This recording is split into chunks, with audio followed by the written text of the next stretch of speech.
Go ahead, Dr. Fadila. Okay. Bismillah wa salatu wassalamu ala rasulillah wa ala alihi wa sahbihi wa wala. So, uh, Assalamu alaikum, everybody. This is your third lecture from me. Inshallah, it's been a engaging experience for you as you go through the curriculum that we've put together. And as usual, I'll say, you should give, now that you're going to end your time with me, you should give feedback to Fatima about these lectures. There's things that are confusing, so we can then hit on that again in different ways. And if there's any other sort of issues with the lectures or lack of content, please give her feedback so that we can make this a better program for all of you in the future, inshallah, or the next generation. Yeah, just want to interject. We had a survey at the end of the first section. We had 3 sections in this particular program. So the first section, that was the introduction. We had a survey. That same survey, I would be sending that out tonight. So we can, and from tomorrow, we will have the 3rd section in place. So, inshallah. So that sounds good. So I want to remind ourselves, obviously, we're doing this project. And today we're going to talk about conducting and disseminating a mosque-based PICO project. So we first spoke about Muslim health disparities, the reason that we think we need to go into the masjid community, talked about the masjid community and engaging the masjid community. We gave you some pointers last time, and it ended with this idea of the 3R communication model, which is a bit, I will tell you, it's a bit challenging at times, the first couple of times you think about that. And now today we're going to talk about mechanics of conducting. And then last time we spoke about selecting a research project, and today we're going to talk about conducting and disseminating a project.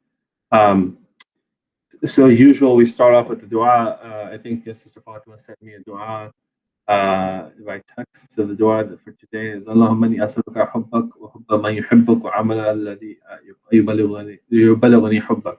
So this dua is from a hadith in Tirmidhi that, oh Allah, I ask you for your love and for the love of those whom you love, and for the love of things or actions which help us reach your love. So may Allah accept that dua from all of us.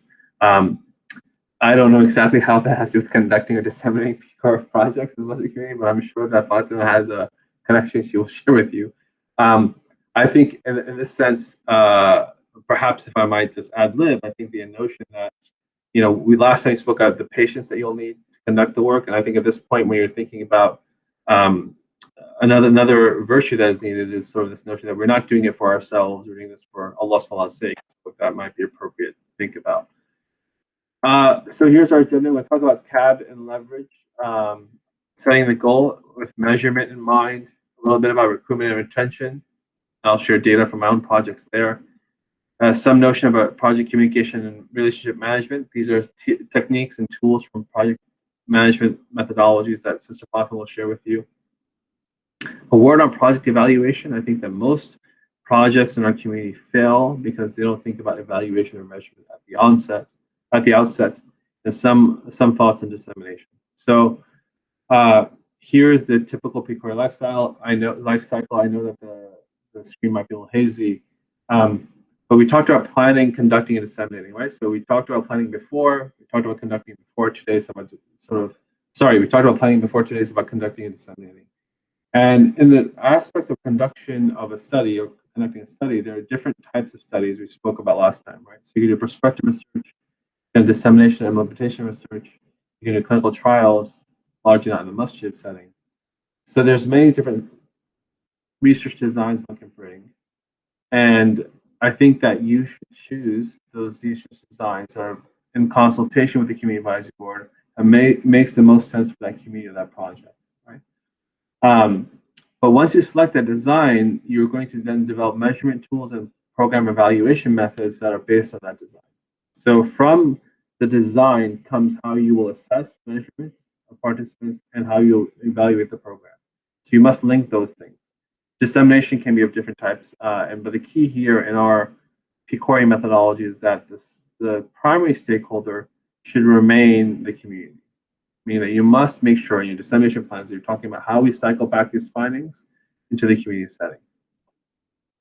All right, so I said the first thing I want to talk about is leverage. And what do I mean by that? Well, the community advisory board has leverage. You're in the masjid setting, right? And the mosque community expands beyond the masjid setting, as we spoke about, to include the school and the other ancillary institutions around it. I was, and I'll hit again on this definition, that the mosque community is a social network centered around a physical space, which is the masjid and the ancillary institutions. It's a social network. We talked about that you may have to kind of make sure that the mosque-based PCOR Community Advisory Board has individuals from different sectors, stakeholder sectors, as PCOR defines them, right? Clinicians, patients, that you'll be best served to have people from all these different walks of life to inform the project, the lens they bring, so that you have both a notion of the value they add, but also how you will engage them in the future, in the next step, which is the conduct of the project. So we're going to do a little thought sort of exercise for a moment. I said to you last time that we should make sure, and some people ask questions, that we come out with one hat, right? That the hat of the imam, right? So he's coming in with a particular lens of the salvation, right? The religious sort of guidelines that are followed by the community. That's their role. The role is to make sure that the community is following the Sharia to the best of its ability, and that he's guiding people towards acts that will be salvific. We oftentimes come in as wearing the hat of, trust me, I'm a healthcare worker. I know the health dynamic, right? So trust me, I'm a doctor is the hat here. But between those two, the imam and the physician, are a lot of other people. And what I find is that, when we're doing a health project, it's often those two people who dominate the conversation, or those two classes of individuals, the physician class and the imam class, right? To the neglect of everybody else. But if you think ideally, who needs the guidance? It's all everybody else. The physician will know the health issues at hand and how to manage them. The religious issues, the imam will know how to manage them, right? So the fact that the dominant combinations would be these two experts is actually not appropriate, because everybody else needs both these experts to help inform the way they do their behaviors in a way that's health promoting and a way that's religiously sound. So I think you must decenter the notion that these are the two people who are going to dominate the conversation on the community advisory board. Yet you must leverage their positions, right, towards maximizing the communication dynamics. So what do I mean by that? So when there is a notion of, okay, using the 3R modality, look, we are going to promote getting cancer screening or getting enrolled in healthcare, or we're going to do a project on end-of-life care communication. You should leverage the imam and say, okay, well, this is an important topic for us to broach because it has ramifications for our religious life.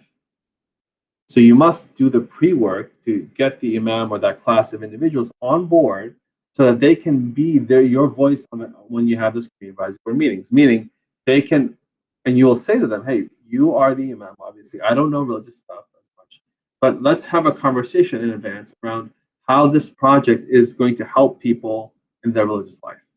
And then you will say, I need you to be that voice for this project, because without your help or insight, then people will not feel this is really important to do, right? So whatever the project might be. And if they have concerns, then you address them outside of that CAB meeting. Meaning you want to have them be your ally before they get into that room. Similarly, those physicians who know everything need to be your ally. So if it's a health project, obviously they'll be on board, but you have to sort of say, okay, yeah, we want you to be on board, but we want you to be on board and be a voice for the fact that this is maybe the people in the room that don't have this health issue, but there are others. And I want you to make sure that people understand and recognize the importance of this health issue in the balance of, in the way that it impacts the broader community. So my point is that you want to leverage them in the conversation, but that might require you to have meetings with them in advance. And then if you align with them and they're aligned with you, then they can be your voice on the entire conduct of the project, meaning not just the community advisory board, but when you want to do project recruitment, the imam can say, hey, I can give a little spiel at the halaqa, or I can give a little talk, make an announcement after the khutbah. Or the physician can say, hey, when we have a health clinic or screening session, I'm going to kind of help you recruit participants. So these are two important individuals. We have to be sure don't dominate the conversation on the community advisory board, but they're two incredibly important allies, right, between religion and medicine, that you need to make sure you manage those relationships very tightly and appropriately as you conduct your mosque-based P Corps. I hope that's clear. So now I thought we would do a sort of thought experiment, not thought experiment, a real live conversation, or let me give you a real live example of this project and where you think about setting objectives and aims and working towards them. So I said to you, once you have discovered a topic, you've gotten the community advisory board together. The next part is how are we going to do this project? What is our goal and our aims? Right? What's our objective? And probably methodology you're going to develop, probably PMP methodology you're going to develop project charter. It's going to have listed, here are the aims of the project, here are the goals, here's what we're working towards, right? Now, this can lead, because you're going to have a multidisciplinary group, multidisciplinary group, it can lead to difference of vocabulary around what an objective and an aim is. And I, as a researcher, have a particular notion of that, but I want to show you how this plays a role in this project that we're doing right now.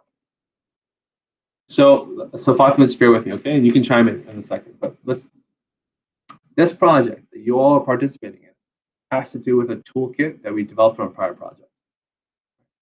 The idea was to take this toolkit, a mosque-based P Corps toolkit, right, and teach it to others. That was the objective of the project.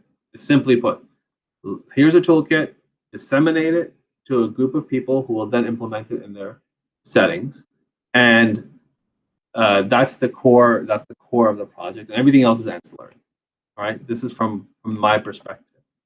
Now, if you talk to Sister Fatima, her perspective might be that she wants to create a community of mosque P Corps workers. I mean, a cohort of mosque P Corps workers that will be in masjids around Chicagoland and then beyond. Right.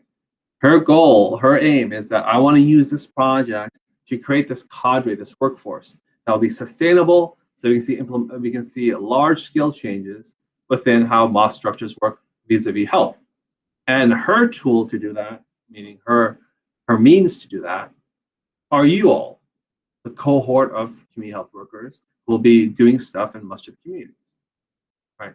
So for her, the intervention is you, quote unquote, and the goal is the larger masjid community in Chicagoland and beyond. Ultimately, from both views, right, the idea is that aspirationally that will generate a culture of health in masjids, right? So whether we teach you the toolkit, you learn it, right, or whether you become community health workers or mosque P Corps trained, both those things will align to a culture of health in the end, right? That to this point doesn't exist within the masjid. Right? Masjid, or let me be more particular, the mosque community is not centered around a health culture to inform the health of individuals, right? The details on all of that, whether you take one or the other, is how you measure the outcome. So we had a lot of conversations around the toolkit, around the surveys you're taking, because you could say, well, I want that survey to have to be dealing with the notion of generating a culture of health, which is a distant goal. Are you ready to help create a culture of health in masjid communities? Might be a question you might ask.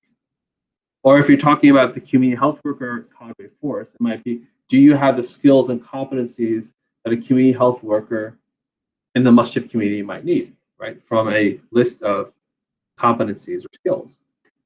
Or if you go back to the first idea, did you learn the toolkit? Now, these are all intersecting, right? They're all intersecting, but they are a different, in my view, a different sort of remoteness from, or a different sort of tangibility to them. So we can certainly teach you knowledge, right? And measure that knowledge. We can certainly create a cohort of individuals such as yourselves, interested in becoming community health workers, right? We can create that and we can give you skills and tools to do that. Can we create a culture of health in the masjid community? That seems a little more aspirational. So the success that you communicate to your project in a dissemination project or product, or in a grant application, depends on what you can say I can tangibly measure.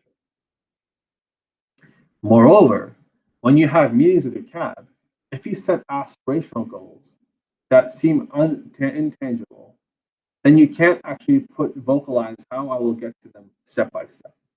And you'll lose people if they're too aspirational. At the same time, if the goals are too concrete, then people will say, okay, well, I can do that in 1 month. Why am I spending 10 meetings to do that? So you have to have some aspirational goals, but you also have to have some objectives. So now back to the researcher lens, or the hat for me. We have specific aims of a project. I specifically want to do this. I want this to happen, right? You want that to happen. When you write objectives, the objectives are, I am going to do this, and I'm going to measure it this way. So in our terms of our project, I am going to teach you Picori skill sets. I'm going to measure it. The aim of that teaching is to create the culture of health, or to create that community health workforce. These mean different things. I'm saying that to you so that you get this vernacular down, but also recognize that the key in all of this is measurable outcomes. I hope that makes sense, right? So when you have a community advisory board, people will be thinking about aspirational things, what they want to happen. They'll be thinking about, tangible, how can I do this thing and implement it? And they'll be thinking somewhere in between. Your role will be, okay, we have a topic. We want to address smoking in the Muslim community. But your role will be, okay, that's the topic, but we got to narrow it down to what are the specific objectives we want to accomplish and how are we going to accomplish them. So we have an aim, an overall aim of the project, so that we can see some change in the future. You will need to narrow it down into sizable chunks that people can rally around, and put them sequentially on a line from objective to aim to aspirational goal. Again, this is researcher lens, but that's how I think about projects because it helps me focus where I need to think about resources, but also to make sure I build in measurable outcomes of each of those things. So let me explain to you on the next slide what that looks like. So in terms of measurement and evaluation, I already said to you that most projects fail because they don't have a good sense of what they're measuring, and then they don't evaluate the success of the project. So there are many different ways you can think about measurement, right? So one of them is a process measurement, right? So I want to there are many different ways you can think about evaluation. One is process evaluation. I want to think about whether or not this project or this modality of education or this sermon is acceptable to the community. You saw that in projects I shared with you. We were looking at the acceptability of the sermon to people. You saw that whether this, Fatima will share with you in our breast cancer project, whether this modality of doing women-only health workshops in the masjid was acceptable. So you want to see if the population accepts these as modalities of health education or health promotion. There is a feasibility assessment, right, or evaluation. Whether or not we can actually bring people together for the workshop. Whether or not people actually take surveys after the sermon. Whether or not we can have a multi-session intervention and people are going to show up on the second part of that. So these two modalities, and the feasibility is the idea, feasibility of having it done. Can we actually have the CAB meet and stay together over the course of a year for a project? That's a feasibility assessment. And you would do that with hard numbers, right? So recruitment and retention of CAB members, or participants, or whatever else you want. Those are process evaluations. Whether it has nothing to do with whether the intervention changed something amongst the participants, simply whether it was acceptable to them or was feasible, right? And as I said, oftentimes people forget that this is step one of doing a project evaluation. You must understand if it's acceptable. Who cares if you got people there but they didn't like it, right? And it didn't work. And you might spend a gazillion dollars, but it wasn't feasible for you to do the project in the first place, then you've lost. Right? The second aspect of the evaluation is outcome, which we often focus on, right? We want to see something happen. We want to see a tangible change happen. So in my case, I do a lot of work on attitudinal change, which we hope then changes behavior. If I feel better about mammography, then I will get a mammogram, right? These sorts of attitudinal changes. There are theories of how attitude changes behavior, which then changes actions. We can discuss that if you like in a Q&A. That's one outcome, and I would argue that is a hard outcome. right? So preparedness to do something is a hard outcome. But traditionally, a hard outcome is actually a biological change, right? Or a healthcare change, meaning people got mammograms, people's A1C for diabetes changed, people stopped smoking. It's a hard outcome, right? That you can measure from the healthcare system data or from the survey data.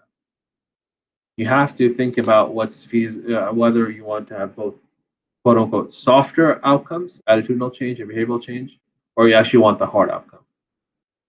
I'll give you an example from our organization project. We wanted to assess whether people were ready to make an informed decision about organization. That was our hard outcome. People asked us, well, why don't you just measure they signed up to being an organ donor? And I said, well, if we were to do that, that would, first of all, we can't do that because we can't go to the DMV and get that data. Secondly, if we were to do that, people would be forced to make that decision. And I felt that I didn't want a project that's outcome was, okay, did they sign up? Because that's a forced decision. For me, if people don't want to sign up, but they have the information, that's good enough. So you have to do that sort of thinking at the community advisory board level around we want process outcomes, and we want process evaluation as well as hard outcomes or soft outcomes of what they look like. Once you have measurement in mind after you do the design, then the next phase is measurement. Then you can set up how we're going to do the project. Right?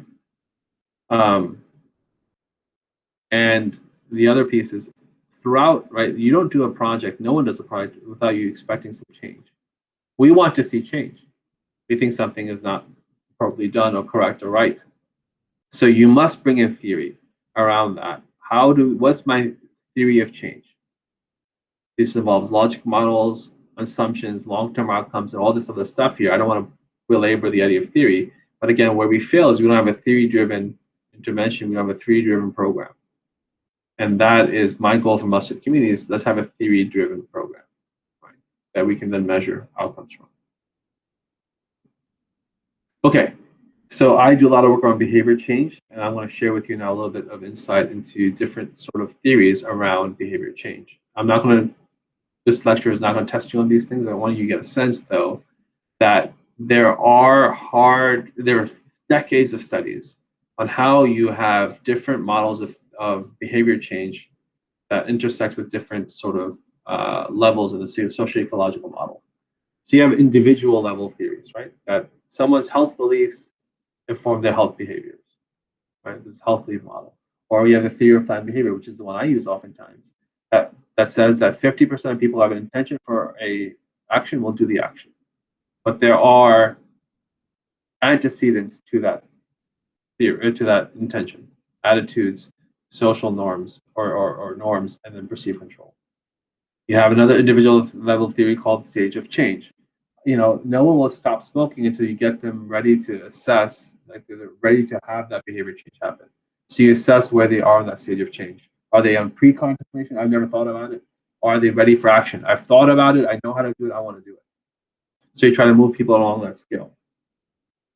Then you have interpersonal level theories, right? Social learning theory is like, so, we have multiple inputs amongst individuals, right, that influence the way they learn things, and then how they act, how the environment and personal factors influence behavior change, right? So this is not an either or, but this is sort of the large. Taking a step back. Okay, I might be prepared and might know everything. I might want to do something, but unless that is in the context of a proper environment, proper cycle of proper set of factors, I can't actually do that change.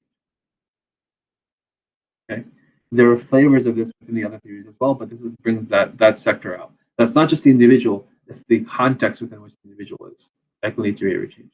Lastly, you have this idea of community change, right? Which in the mustard community, we might be talking about this.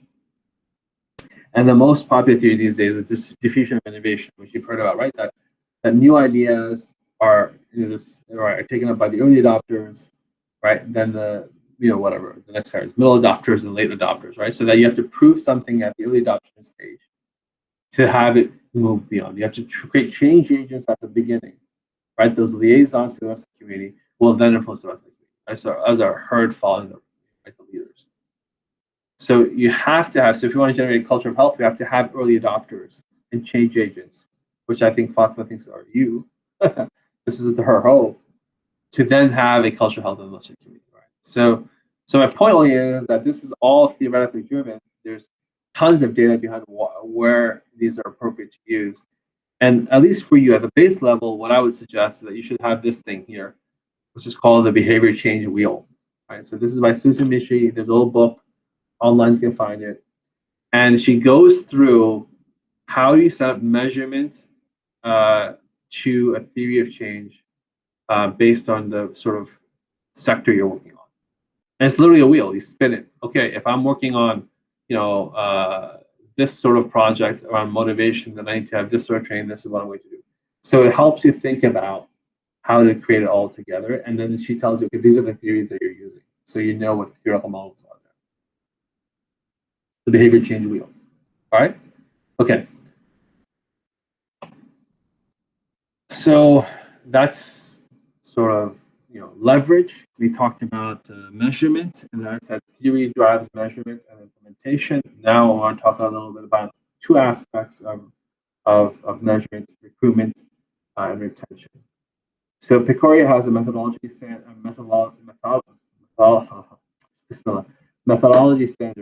in a packet in a booklet online, and they talk to you about engagement methodologies, measurement methodologies, everything else. I'm not going to go through all that. You have access to that online, but they set up how you should do measurement. And for many of our projects in the community setting, this is too much because we're not doing trials, we're not doing comparative effectiveness research. But what I want to talk to you about are more this sort of simplistic in a second, right? We talked about this before from our first lecture, the idea that health outcomes, Muslim health research is hampered by the lack of ability to find American Muslims, right? And I shared with you that they're not in national data sets. I also feel it's hampered by the fact that there are not good measures for assessing Islamic influences upon health, right? So we spoke about this. However, I said we should go to the masjid because we can find a proxy for Islamic identity, meaning people are self-labeling themselves as Muslims. We know that in the masjids, people aggregate around race, ethnicity, right? Because the masjids have predominant race, single predominant race, ethnicity. We can then measure multiple masjids against each other and get different data and see what's worse, the African American Muslim community versus the Arab or the South Asian. That 50% of the population aggregates around mosque communities. So I said that by going to the masjid community, the mosque community, you can isolate identity and you can kind of do some outcomes research that will then hopefully implement changes in the healthcare setting. To do all that, in my second talk, I gave you a lot of measures in the slide set, right? So you can use this Rizasi measure, you can use that. I didn't go over in detail, I just said it's on the slide set, look at those, have questions, come back. So I want to remind you of that, because once you do all that, we're going to then talk about recruitment. Because all that work is survey data. You need to be able to get surveys from participants around how Islam is important to them and the health outcome. So I'm talking about recruitment and retention in the context of survey-based research in lost communities. So I want to open the forum for a second to have some conversation and share with you some data. So now imagine that you're going to go to the masjid and you want to do surveys.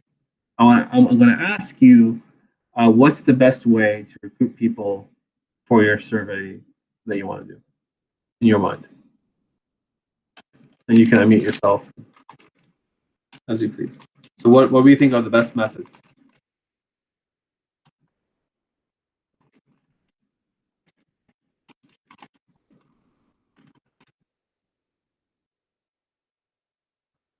As I told you, I have no problem being silent.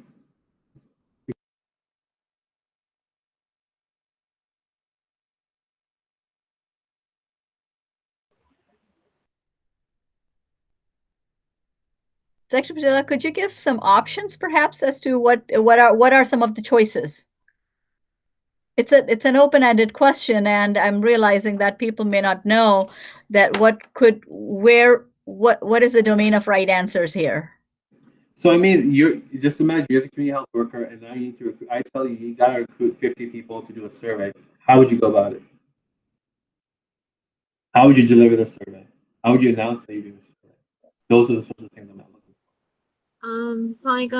I think I would use like pre-existing like networks and groups that exist inside the masjid communities already, like halakas and youth groups and or like a mailing list of the older community members, something like that. So you would distribute the survey through emails and listservs? Emails and word of mouth, I guess, for whoever was interacting with those like groups. Okay. Okay, there's something in the chat about giving incentives. What do y'all think about that?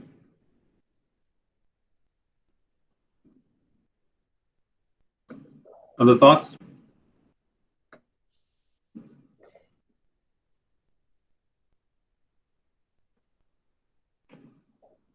Okay. I'll share with you some data and we'll talk about it. So, 1 second.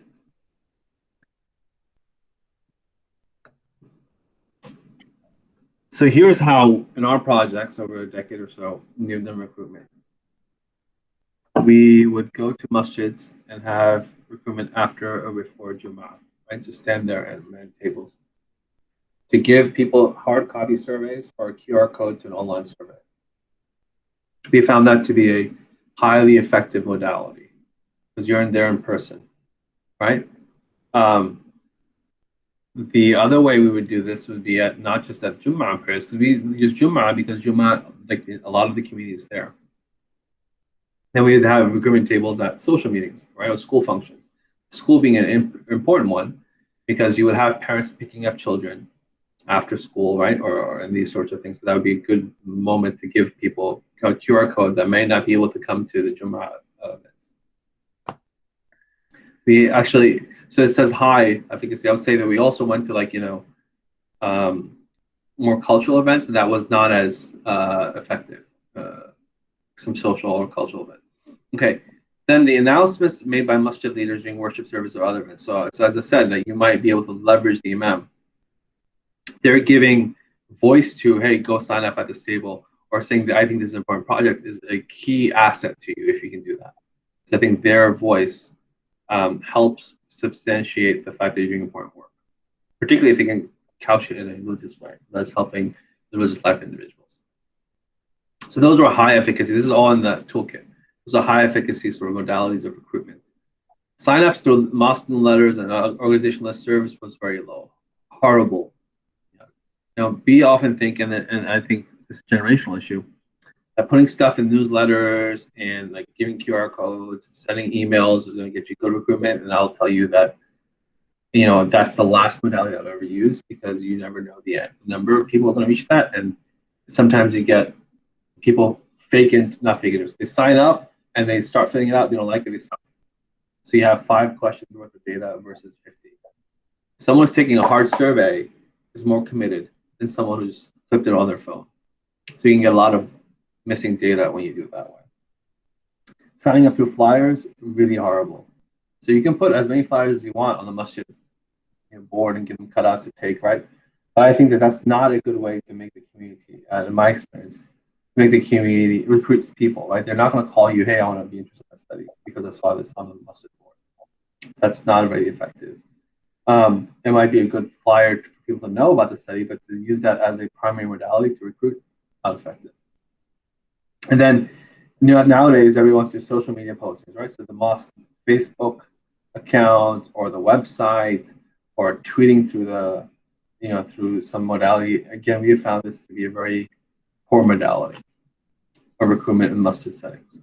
Now, it could be because the masjid setting is of a certain generation, but those other modalities don't work as well.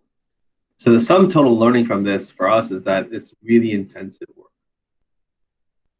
It requires face-to-face contact and lots of face-to-face interactions.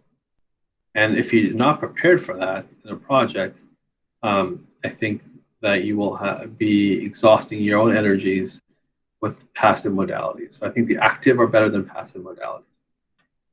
Now, obviously, when COVID era, things might change, but I just want you to know that that's what we have found to be more effective.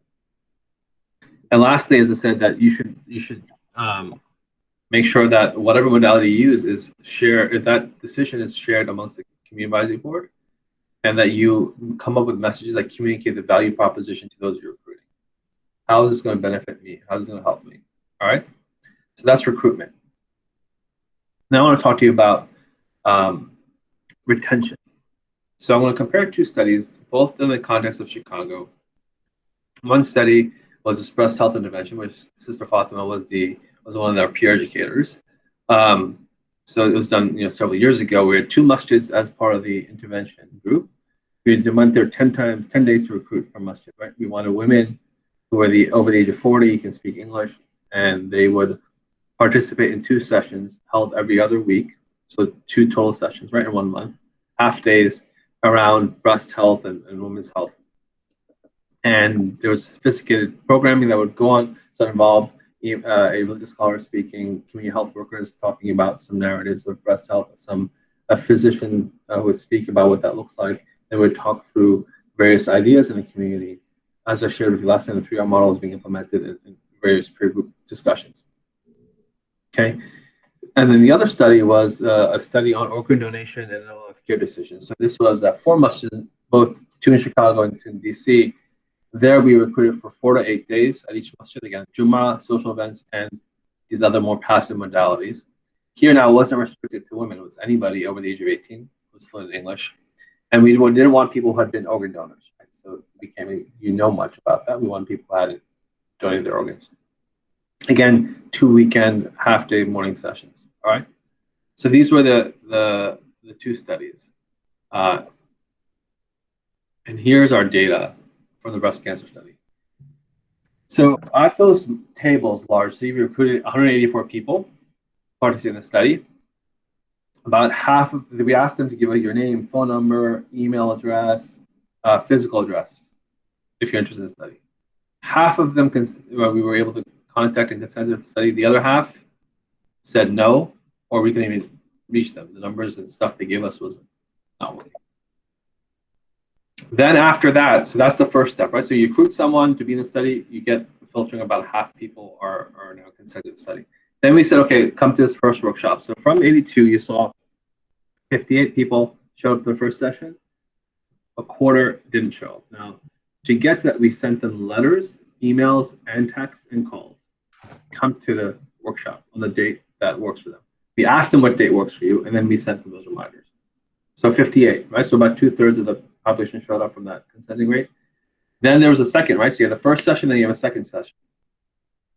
2 weeks later, and 52 people showed up out of 58. So what do you learn here? Well, you see on the side, response rate, 45%, meaning the people that we were able to recruit, 45% responded with consent. From the first workshop to the second workshop, we had 10% attrition rate. Okay, so those are the numbers. How you get response rate and attrition rate. What do you think of these numbers? What do you all think? These are good numbers, bad numbers?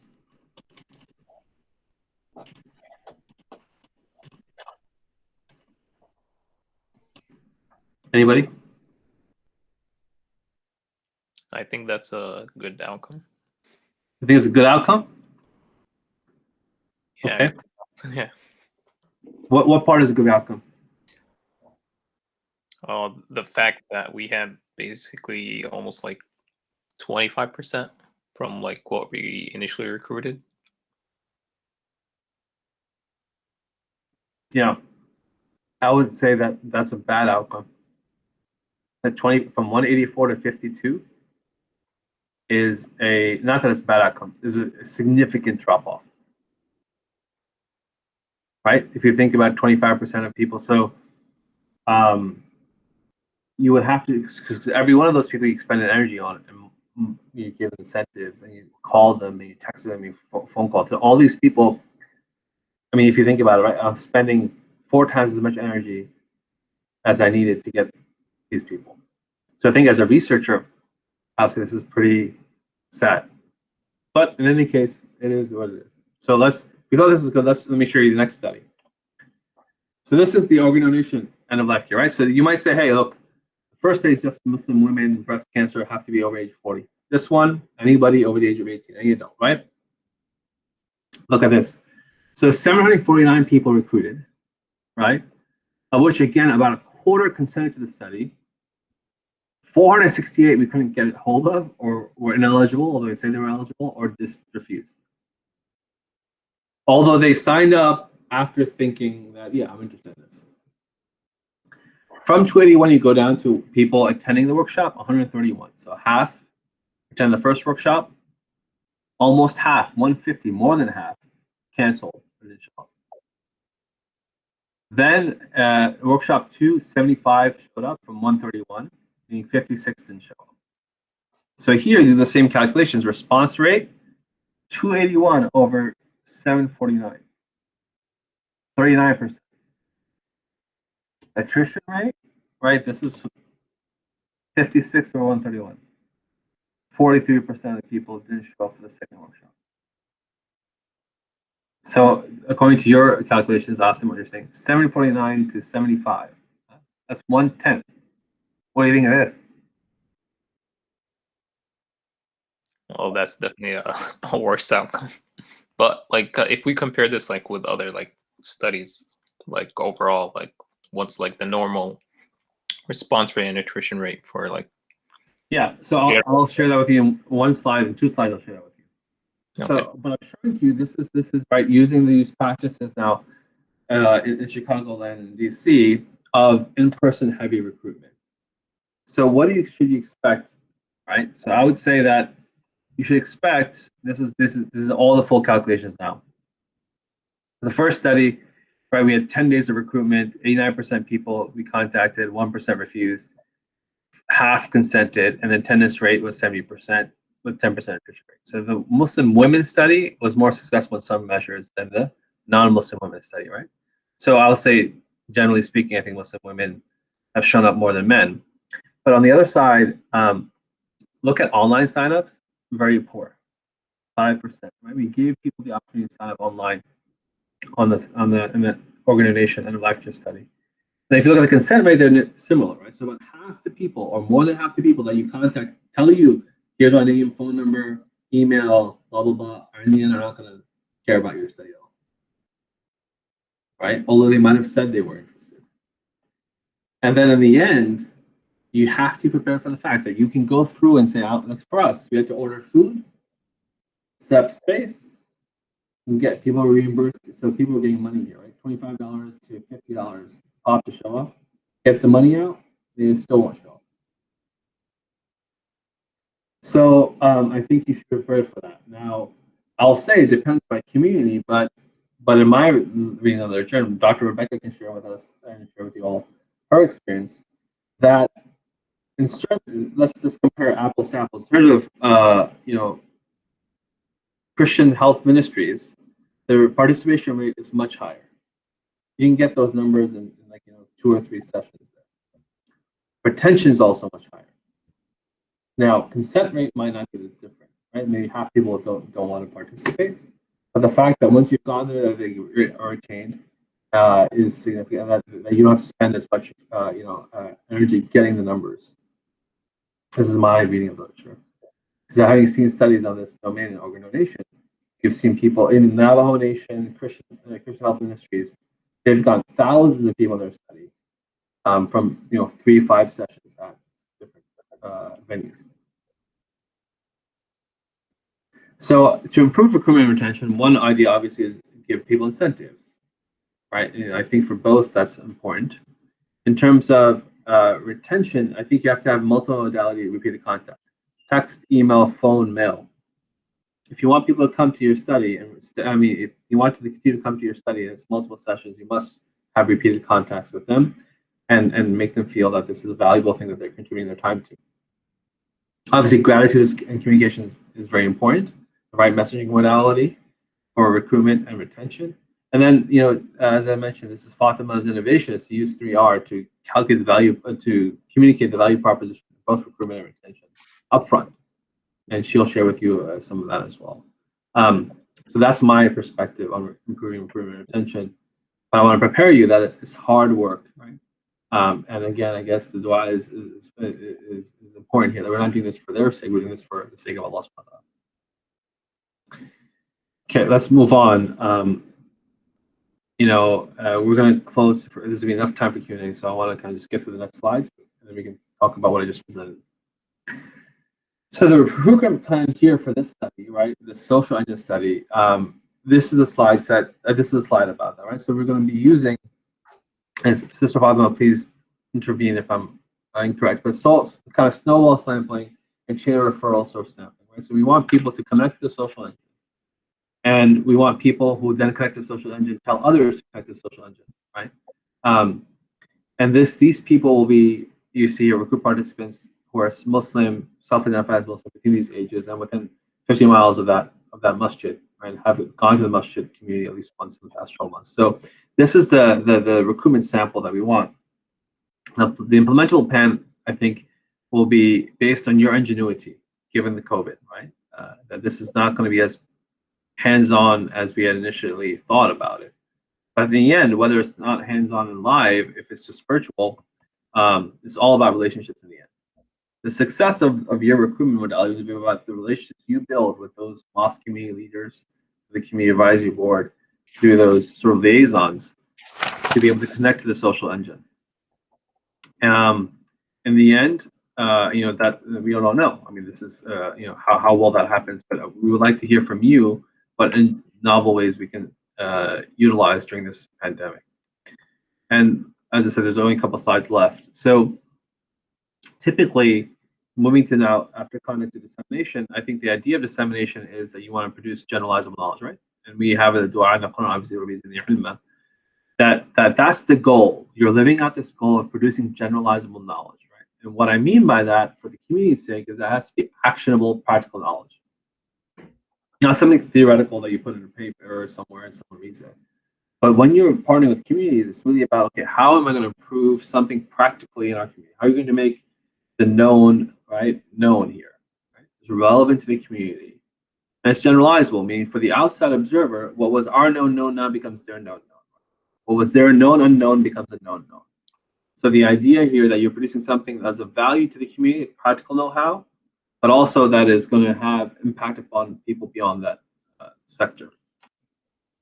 I usually, in my dissemination plans, and most grants now talk about it this way, separate into two different parts, right? What's for the community that I'm studying and I'm partnering with, right? And what's for the academic audience. So in the community consumption, it could be as simple as let's have a town hall around, this topic, meaning we had a large study in Michigan, and our dominant modality is to have a community town hall to talk about what we found out around, issues in healthcare access in the community.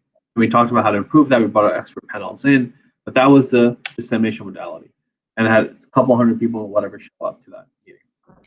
We can put pieces in the Muslim media, so Islamic Horizons or Muslim Observer or other local, even a Muslim newsletter. And here's what the generalizable knowledge is, what we learned about the project, and what is the tangible learning points for you. You can have workshops and seminars within the masjid. So oftentimes, one of the ideas for us was when we do the organization project was we had a study, we brought people together for workshops, but then we do an open workshop for the rest of the group, right? So you don't have to participate. You don't have to be a participant in the study. We want to communicate the same knowledge that we gave to these participants to a large community. White papers, you can write white papers, around that will go on sort of a blog post or a Muslim community site, or a radio and podcast. In Chicago, and we're blessed to have the Muslim Sound Vision and Muslim Radio, and I've been on that several times to communicate again what predominantly is the Muslim community listening on the other side. For academic and policy consumption, obviously these are the standard metrics, right? Journal articles that are peer reviewed, lectures and conference presentations. That's old hat for those of us who are researchers. But I think the emphasis here for you all is to make sure that you have dissemination of whatever happens in the community setting. And again, here, your CAB, right? If you talk to them, they'll tell you what's the value to them, what I need so that from this project. And that's a clear value proposition at the end. We're going to commit to do this for the community because you all told us what is of value to the community at the end of the project. I'm going to skip over this in the interest of time. This is going to be what happens next, I think, putting it all together. And inshallah, we can have a conversation.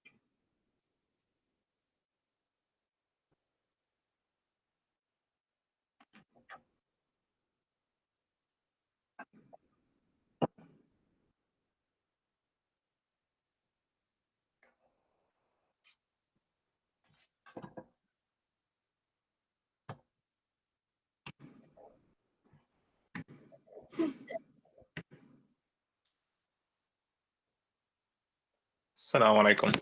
Walaikum Muslim. assalam. So Dr. Padilla, for the response rates and the attrition rates for like obviously these were like low numbers.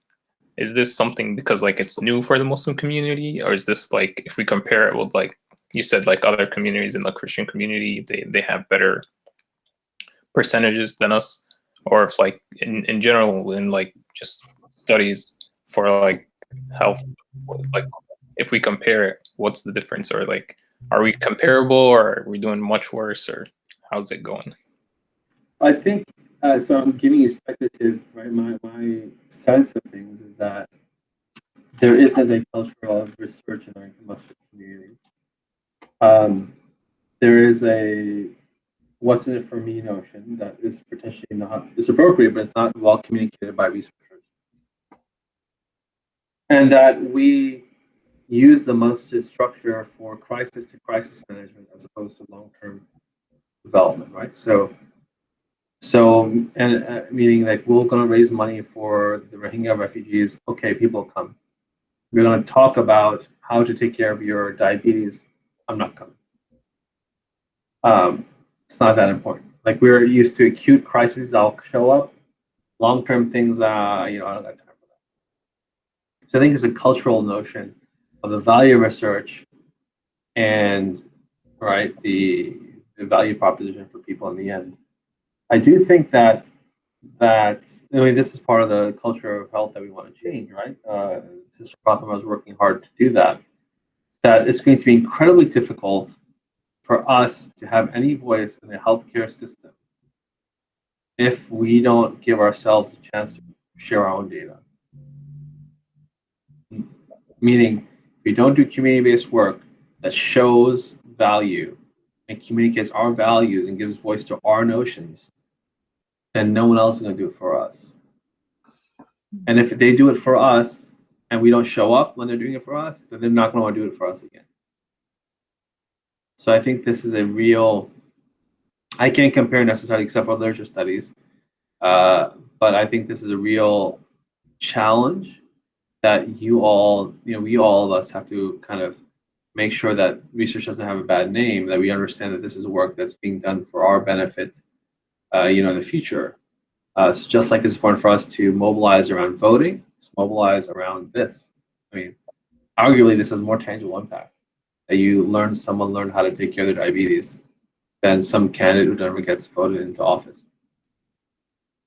I'm being serious with you. So, Allah, maybe the rest of the group has other ideas.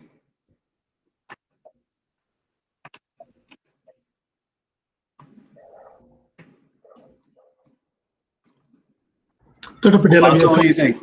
Sorry. We have a couple things on the chat. Okay, what is the best mode of distributing surveys and engaging people during COVID? Yeah, this is we're restricted severely. I think that I want to hear what Fatima thinks of how we're going to do this work. I think it's going to be through the social engine and online. And then Andy said, to echo what Asim asked, does money incentive have a positive impact on folks participating or negative impact? Scores of studies have shown that remuneration, monetary remuneration, increases response rates and participation. So I think that's always the case, even if it's like $5 or $2. My initial studies, I didn't have much money from agencies, so I'd give $2 bills because they're novel. You can go to the people don't have them. It's not a lot of money. You're not going to spend it, but something interesting, right? Another colleague study, what they would do is they would get nice, high quality tea bags, and there's to do the surveying, make yourself a cup of tea. I mean, it shows that you're concerned and care about the fact that the people, no one's saying give them $150 gift card to Amazon, but you can make something that's tangible and valuable by showing that you're concerned that you want to give them something. Those mementos are also valuable. All right, Fatima, your thoughts? Yeah. So I really think that the key for the recruitment and the with engagement, Picori says it's lack of clarity. That's the biggest challenge. With recruitment, I think when we are and it just hit me as you were talking, actually, that I have never thought in these terms. There's a difference between a program recruitment and a project recruitment. So when you have an ongoing program that you're doing, it's basically that program is constantly giving back to the community. So even with the recruitment or anything that with the idea of incentives is, what are we giving back to them? So when you run a program, that program is constantly giving back to the community, and the community can see a difference. So I believe that when you are recruiting for that, it's a little bit easier versus a project when it is primarily benefiting to the researcher or the body of research. So it is hard for it definitely, a project recruitment is definitely very challenging because participants don't have a clear idea of what's happening because they haven't seen it before. The second thing is they don't know if if what is going to come out or how it is going to be. Like, they've never heard from other people. So therefore the incentives do work. Additional incentives would definitely work there. But I think having a blended idea where if you have a project that's transitioning over to a program, for example, many of the research institutions, like in the hospital academic session, those institutions, they do, where they are running a particular treatment program, and they are saying that, you may benefit from this. So there's a promise to look forward to. So I think those ideas definitely work. So for a researcher, I think it is interesting, and it would definitely benefit for them to tie in with that transition. If they tie in with that program transition with the sustainability, they would. I think we have to test this idea, and it's it's an idea right now. But my assumption is that it may provide much more benefit. It may be beneficial to the recruitment piece. Yeah. So there's a question here: foods or gifts instead of money? Yeah, I think that you can certainly give food and gifts instead of money. It depends on what your community advisory board suggests is the dominant way, and then what money you have. Right. So I think those are equivalent things. Sometimes, as I mentioned last time, it's babysitting, right? Watch the kids or laundry or something else, like something tangible that's valuable to them. You can have babysitting certificates or whatever. We'll get you a $10 thing to some laundromat. You have to figure out with your community what's important to them. So Fatima, can you answer the question of how are they going to do recruitment here for this project? So basically, we're using the social engine mainly to provide recruitment. We also have a pretty a sizable amount of word of mouth, because those are definitely better, because we have an existing client or consumer base, and the enrollment session is coming up, and that's why I kind of coupled this project with the enrollment project, so that the enrollment project's consumer base would feed into this project.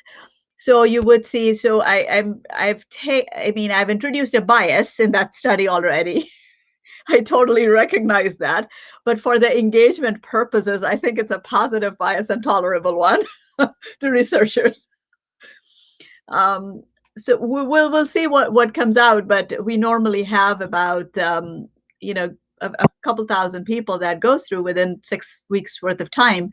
So inshallah, we'll see what this would turn out, but definitely we have involved the board members already for the mosque communities. The mosque communities existing programs are on our list, where we are connecting. Your charts actually today are provide pretty good direction as to we should list out exactly what methods we would be using for recruitment, and newsletters is definitely one of the things. But within newsletter, what we would like to do is have this QR code or have this additional section where it would say that, here it is. If you need help for the access to care, please, put it in. So primarily we are, or healthcare, any of the health questions that you have. We're not focusing primarily on access to care. We're in general healthcare. So since people know that we already run a program, so I'm thinking that that may help people, that may help us recruit, versus a researcher who's going into the community with a brand new name and with a brand new, research project. So I think those, and that's why PCOR works with the existing network of the at the grassroots level, which that's what you're leveraging right now, or we would be leveraging right now, the existing networks. As you mentioned in your second slide there, that you have the MAS community, you have the physicians, the moms. So one of the things I think we may add to the project is having an imam make an announcement, and that's something which the modality we haven't added to the list yet. So that's a connection where we would probably take it further. Any other ideas, guys? And I'm sure these kids are loaded with ideas. By all means, tell us what you think would work the best.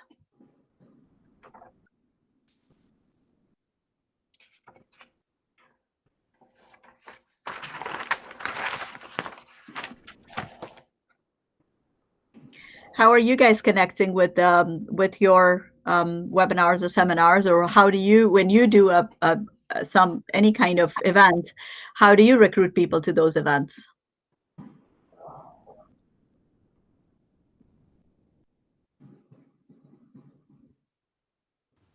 Hello, assalamu alaikum. I know like for like young audiences, social media is a huge thing. So sometimes we like tweet out events or post events on Facebook and stuff like that. That usually, targets like the younger audience who has the social media outlets.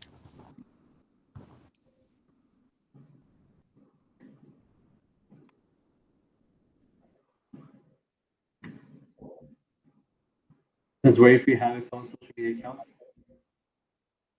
Yeah, so I think you can probably leverage that. Oh, well, not probably. You'll have to during this era. Yeah, because of this whole COVID situation, engaging imams or key community members first. Mm-hmm.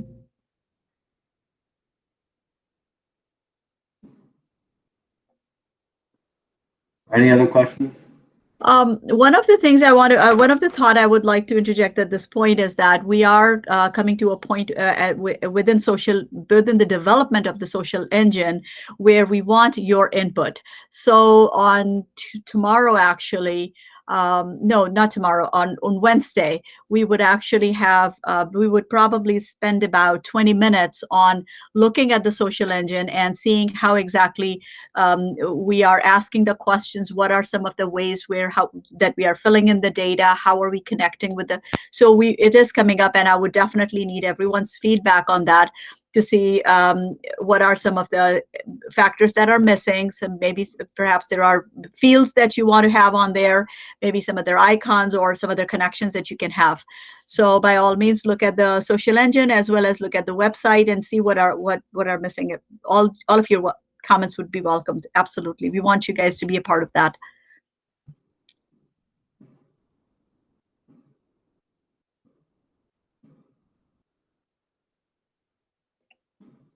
Dr. Padilla, I had a question about the community advisory boards. So is this something in this project as a community health worker, we're supposed to like form one, or are we supposed to just see if there's one already in the community and like use that to help our project? Fatima. No, you're answering this one. No. Oh. I mean, I think this is not my. I think that. So I think there's a larger project here, right? So in the sense that Fatima had wanted to create a Chicagoland community advisory board, a larger structure so that you don't have to create singular structures within masjids. That was the vision I think that we came to the project with. Given that we're not doing recruitment activities at masjids in person, it might be actionable to have a larger overall, PCOR Mosque Advisory Board, which was again Fatima's idea. That can leverage. Idea. It's not my idea. It's a community's need. No, to to leverage shared social structures. So I'll say that as far as my understanding, we're not going to mandate that you create a community advisory board in each masjid. There's 5 of them, right? However, I think that would be good to have individuals who can serve in this larger role to be a liaison for you, for us, and the community on a global sort of, not global, but more regional community advisory board cap. That would be my sense and vote, given that we're not going to be one person. I don't know when. It doesn't look like anytime soon. What do you think, Fatima or Rebecca? Yeah, I actually I think that mosque PCOR or PCOR in mosque communities is really, and PCOR itself is, I see that and I feel it. It's a national phenomena.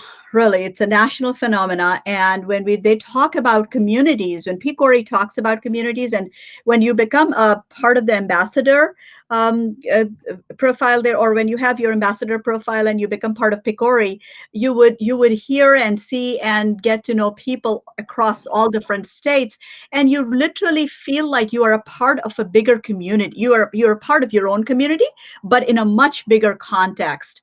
And that's the beauty of PCORI. It provides you this platform where here you are, and here are all these resources, and you can start to seeing this network of beautiful lights that can shine in different patterns. And it can make all kinds of different, it shows itself in different projects. So I don't know that as a community where we would be, how it would all depend. Every one of us is a part of this initiative, and every one of us is a part of this push towards creating a culture of patient-centeredness through this very project. So we all have an equal opportunity at this point in time to participate in developing this culture of awareness towards patient-centeredness, culture of community health, culture of participatory research, and we all can actually lend our own experiences, our own passions in this movement in order to create that. So I don't know how much our efforts will, and that's why I think intent is very important, how much our efforts will solidify by the conference, because what we would like to see is at the conference, we would like to announce the establishment of at least one. Having something, Dr. Rebecca and I were having this talk today. It's like, this is too aspirational for them. And Dr. Patela is thinking the same way. But, I think it depends on us. The ball is in our court, guys. So do we want this? Do we like to see this? What can we do to promote a culture where this can happen? This is about community. This is not about individual person or individual patient. This is about the entire community. Where do we want to take it? And how do we support it? So the awareness that we bring, the community will respond, and communities respond. And it's beautiful when communities come back to you and say, listen, you did this, I want you to do this now. And that's such a beautiful moment in time. So I want us to be there where the community says that, why don't we have this? Why don't we have a community advisory board? Let's do this. That's what I want us to help the community say. Yeah. Any final words? Dr. Rebecca wants to speak, I think. Please. Yes, no. I think that's very well. I think both of you put it really well, and I think I think from what everybody's been saying as well during all the sessions is that. And particularly, you put it so well today, Dr. Badala, which is this idea that we sort of move we need to develop an awareness of patient-centeredness, first of all, amongst the community. And that's very hard in a time of COVID. I think one of the things is, how are we going to set up a CAB in the time of COVID? So, but one thing we do have is we do have our ability to share information and things like all the lovely examples that you've shared, newsletters, Islamic media, all of those things are useful ways. But at the same time, we would like to think about moving towards the CAB. So as Fatima has, so one question to you all is there already, with the groups that you're working with, are there already sort of advisory boards or committees who sort of could advise you as the bridge between Worry Free and the mosques?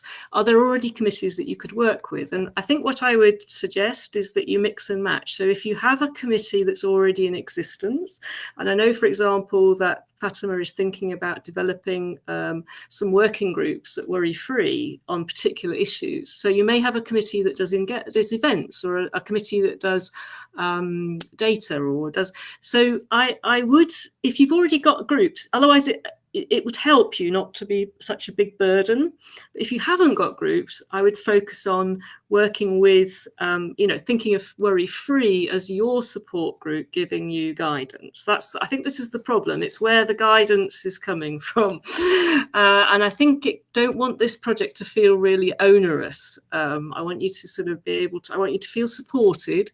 And also I want you to feel that you're comfortable, that you can use your skills to help the community become more aware of research and patient. And that may be different communities, maybe at different points along that spectrum in terms of readiness for engagement, which I'm sure they are, because it is. Yeah, that's great. I agree. I think that's why we want to have the meet and greet at Worry Free, so you can connect with the. I think that it's a great idea. Tangible hub. So Andy, I think that's a great idea to disseminate things to parents through newsletters. I think that's a good one as well to use, but it's more information given than recruitment.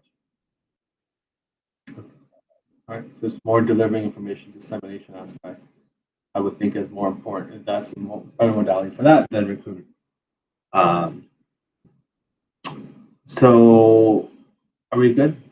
Everybody's good? We can end 12 minutes early, inshallah, if everybody's okay. Yeah?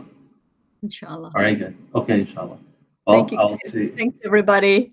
And barakallahu feekum, inshallah. I'll see you on the other side. Take your surveys that Fatima sends you today, inshallah. Okay. Assalamu alaikum. Walaikum. Thank you, Dr. Becca. Thanks, everybody.